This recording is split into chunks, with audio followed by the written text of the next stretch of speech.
We begin by praising Allah subhanahu wa ta'ala and bearing witness that none has the right to be worshipped or unconditionally obeyed except for Him.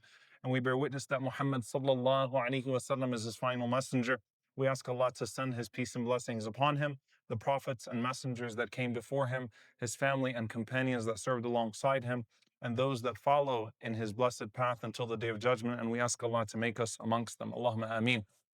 Dear brothers and sisters, of the most revolutionary things that the Prophet ﷺ brought to this world was that he was able to shift the mindset of a people who did not believe in any life after death whatsoever and turn it into a mindset in which everything that they hoped for, everything that they longed for was the eternal life beyond that grave. SubhanAllah, I want you to imagine having grown up your entire life believing أَإِذَا مِتْنَا وَكُنَّا تُرَابًا وَعِظَامًا أَإِنَّا لَمَدِينُونَ. Once we die and we become sticks and bones, do we ever return back? Do we ever really see anything after that? And to take that type of a mindset and to make it so that all you're thinking about is that which comes after the grave. And a Jannah that Allah subhanahu wa ta'ala has promised you, a paradise that is more expansive than the heavens and the earth, u'iddat lil muttaqeen, and that has been promised for people of God consciousness.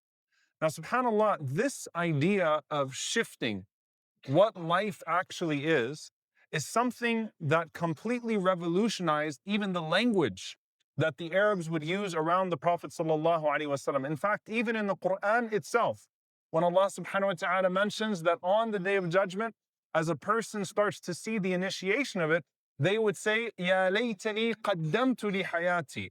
Oh, how I wish I would have prepared for my life, hayati. If you say to anyone, my life, they're going to assume that you're talking about hayat dunya, the life of this world. But Allah subhanahu wa ta'ala is saying that on the Day of Judgment, once the initiation of the Day of Judgment begins, a person will refer to that which is to come as their life, as if that which preceded it was not actually life. And the Prophet ﷺ turned that into an optimism when he said, Allahumma la aisha illa aishul akhirah. Oh Allah, there is no life except for the life of the hereafter. Not that the life of the hereafter is greater than this life, that in the true sense of the word, there is no life except for the life of the hereafter. And so I was intrigued, subhanAllah, by the word tomorrow. And I'll tell you exactly why. When we celebrate the Messenger sallallahu alaihi wasallam, one of the things that makes him so beloved to us is his humility despite his greatness alayhi salatu wasalam. And the Messenger of Allah sallallahu alaihi wasallam could have exploited the deep emotional attachment that people had to him. He could have built himself an amazing home, sallallahu alaihi wasallam. He could have consumed the wealth of this world. He could have had the people kissing his feet. No one would have said anything to him. They loved him that much, alayhi salatu wasalam. As Abu Sufyan said, I never saw a man more beloved to his people than Muhammad sallallahu alaihi wasallam to his people. He could have made his grave an entire monument, but the Prophet sallallahu alaihi wasallam wanted to be buried underground in his home with nothing on top of it. He could have said and done so much, alayhi salatu wasalam, but he was a man, alayhi salatu wasalam, who was dedicated to his mission and dedicated to making sure that the concepts that he had been brought with would never be compromised and that he would warn about those things. And so, for example, Rubayya bint Muawwidh radiyallahu anha, and this is where this entire khutbah comes from, subhanAllah, is a very interesting moment. Rubayya was speaking about her wedding. And she says that at my wedding, the Ansar started to sing these songs where they started to memorialize some of their fathers and their forefathers from Badr. And then they came to the Prophet ﷺ and they started to praise the Messenger alayhi salatu wasalam, and he is the most praiseworthy human being that's ever walked the face of the earth. But they said in their lyrics, وَفِينَا نَبِيٌّ يَعْلَمُ مَا فِي غَدٍ. And we have a prophet amongst us who knows what will happen tomorrow. And the Messenger of Allah sallallahu alaihi wasallam stops the wedding, if you will, stops the nasheed, stops the singing. And he says to them, sallallahu alaihi wasallam, not in a harsh way, but in a way to correct the concept that no one knows what happens tomorrow except Allah subhanahu wa ta'ala, and I'm no exception to that. Remove that line, وَفِينَا نَبِيٌّ يَعْلَمُ مَا فِي غَدٍ, that we have a prophet amongst us who knows what's tomorrow. He could have let it go, right? He could have said, well, maybe there are implications, there are layers, but he understood, sallallahu alaihi wasallam, that this could potentially undermine everything that he was bringing to his people, alayhi salatu wassalam, because when Allah Azza wa Jal says, وَمَا تَدْرِي نَفْسٌ مَاذَا تَكْسِبُ غَدًا وَمَا تَدْرِي نَفْسٌ بِأَيِّ أَرْضٍ تَمُوتُ, no one knows what they will earn tomorrow, and no one knows in what land they will die, that the Messenger of Allah sallallahu alaihi wasallam is included in that. Now here's the interesting thing about that usage. I want you to imagine if you were living in that community 5 years into the messengership of Muhammad sallallahu alaihi wasallam, and you familiarized yourself with the Qur'an and with these concepts of the unseen and the hereafter, and the word tomorrow is used in your presence. Ghad is used in your presence. And everybody around you understands that the word tomorrow actually means the day of judgment. Subhanallah. If that was not an important shift in mindset, Allah Azza wa Jal would not speak of it as such in the Qur'an. When Allah subhanahu wa ta'ala uses the word tomorrow in the Qur'an, Allah Azza wa Jal is referring to the day of judgment. يا أيها الذين آمنوا اتقوا الله ولتنظر نفس ما قدمت لغد. O you who believe, be mindful of Allah and pay attention to what you have put forth for tomorrow. And Qatada rahimahullah, he comments on this. He says, قَرَّبَ السَّاعَةَ حَتَّى جَعَلَهَا كَالْغَدْ. Allah subhanahu wa ta'ala has brought the hours so near to you that it's as if it's tomorrow. And imagine if you opened your calendar, your Google Calendar, and instead of thinking Monday, Tuesday, Wednesday, Thursday, Friday, you thought today, and then you had on your calendar the day of judgment tomorrow. Not I'm looking for the signs around me, not something is happening here or there, but the day of judgment is tomorrow. Imagine what that would do for your muhasabah, for your self-accountability on a daily basis, where you look back at the day and say, this was my last day on earth. Imagine what it would do for your relationship. So when the Messenger of Allah sallallahu alaihi wasallam says, وَلَا تَكَلَّمْ بِكَلَامٍ تَعْتَذِرُ مِنْهُ غَدًا, don't say something today, you'll have to apologize for tomorrow. Imagine what that would do for your relationships. Imagine what that would do in regards to your actions. If every day you look at your calendar and it says today is Friday, tomorrow is the day of judgment. And Allah wants you to think about tomorrow that way, not to horrify you, but to make you accountable and responsible. Not to paralyze you, but to allow the vision of tomorrow to shape every single thing that you do today. And you find in this ayah, يا أيها الذين آمنوا اتقوا الله ولتنظر نفس ما قدمت لغد واتقوا الله إن الله خبير بما تعملون.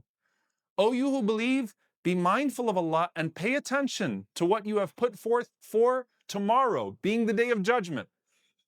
واتقوا الله, and be mindful of Allah.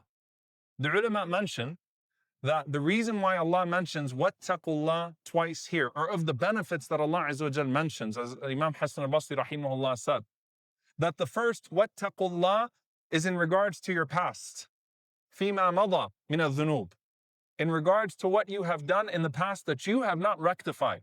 And this is a big problem that we have sometimes, that we don't rectify the wrongs of yesterday and we just hope that they'll disappear tomorrow. And we're not a people like that. We're taught not to despair, but we are taught to repent. We are taught to make the things that we did wrong right to the best of our ability, to correct what we have done, to do proper tawbah, to make sure that we have done our best to correct our previous mistakes, not be doomed by them, but do our best to make sure that we have at least covered our bases with Allah, that when He asks us about yesterday, we can say we did our best. So the first, وَاتَّقُوا اللَّهَ فِي مَا مَضَى مِنَ الذُّنُوبِ, as Imam Hassan al-Basri rahimahullah says. He said the second, وَاتَّقُوا اللَّهَ, is in regards to your future deeds. Now that you've learned from yesterday, what are you doing about it tomorrow? You see, when they say learn from yesterday, live for today, hope for tomorrow, for us it would be a little bit more of live for tomorrow as well. But learn from yesterday and live for tomorrow and place today somewhere in between. Learn from yesterday, live for tomorrow. Wattaqullah, so Allah reminds you. Think about it. Put tomorrow in front of you as if it's the day of judgment. Likewise, a lot of times when we find ourselves in a situation where we have been wronged, where it's hard for us to let go of the pain that's been inflicted upon us yesterday or today. And that stops us from moving forward in regards to our future. SubhanAllah, look what Allah Azza wa Jal said to Salih alayhi salam, سَيَعْلَمُونَ غَدًا مَنِ الْكَذَّابُ الْأَشِرُ. They will come to know, O Salih, everything they say to you, every name that they call you an arrogant liar, they will come to know tomorrow, as in the day of judgment, who the arrogant liar actually is. Don't worry about it. Their words will come back to them. Their actions will come back to them. Instead, تَنْظُرْ نَفْسٌ مَا قَدَّمَتْ لِغَدٍ. What have you put forth for tomorrow? What have you invested in your tomorrow? Now, the reason why I share this brief reminder, dear brothers and sisters, is subhanAllah, we have another janazah today after Salatul Jumu'ah. And if you've been paying attention, the amount of janazahs, sometimes 3 times a day, sometimes even 9 times a day last week, the amount of janazahs have been many. And you need to think to yourself, how many people wait for an imaginary tomorrow and don't focus on the definite tomorrow? Imam Hassan al-Basri rahimahullah said, I've never seen something as certain as death that people pretend doesn't exist. It is as certain as they come, but they pretend it doesn't exist.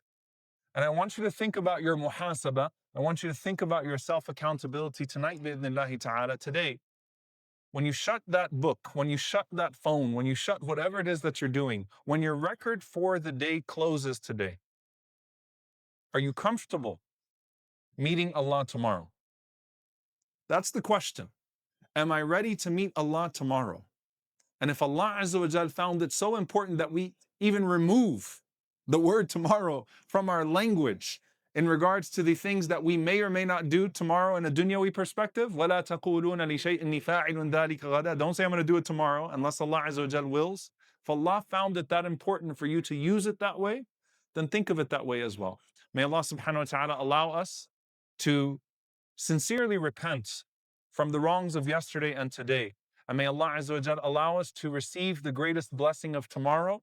And may Allah make us like Bilal radiallahu ta'ala anhu, who when he was passing away, he said, Wa farha, to his wife who said, Wa huzna. She said, what a day of grief. And he said, what a day of joy. Ghadan nalqa al-ahibba Muhammadan wa hizba. Tomorrow we will meet our beloved ones, Muhammad sallallahu alayhi wasallam and his companions. May our tomorrow be with our beloved Prophet sallallahu alayhi wasallam. May our eternity be as his neighbors sallallahu alayhi wasallam. May Allah subhanahu wa ta'ala remove from us any of the sins, that which we have committed against ourselves or against anyone else, to be removed and not be a barrier between us and him, and be a barrier between us and our desired neighbor sallallahu alayhi wa sallam. Allahumma ameen. أقول قولي هذا واستغفر الله لي ولكم ولسائر المسلمين فاستغفروا إنه هو الغفور الرحيم.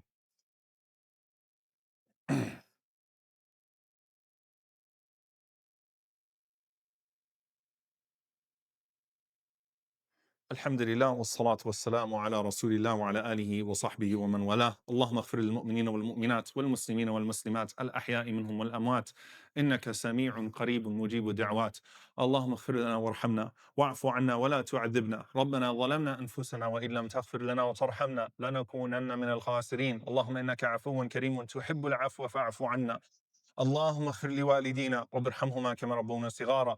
ربنا هب لنا من أزواجنا وذرياتنا قرة أعين واجعلنا للمتقين إماما. اللهم انصر إخواننا المستضعفين في مشارق الأرض ومغاربها. اللهم أعز الإسلام والمسلمين وأذل الشرك والكاذبين ودمر أعداء الدين. اللهم أهلك الظالمين بالظالمين وأخرجنا وإخواننا من بينهم سالمين. عباد الله، إن الله يأمر بالعدل والإحسان وإيتاء ذي القربى وينهى عن الفحشاء والمنكر والبغي يعظكم لعلكم تذكرون. فاذكروا الله يذكركم واشكروه على النعماء يزد لكم ولذكر الله أكبر والله يعلم ما تصنعون. وأقم الصلاة.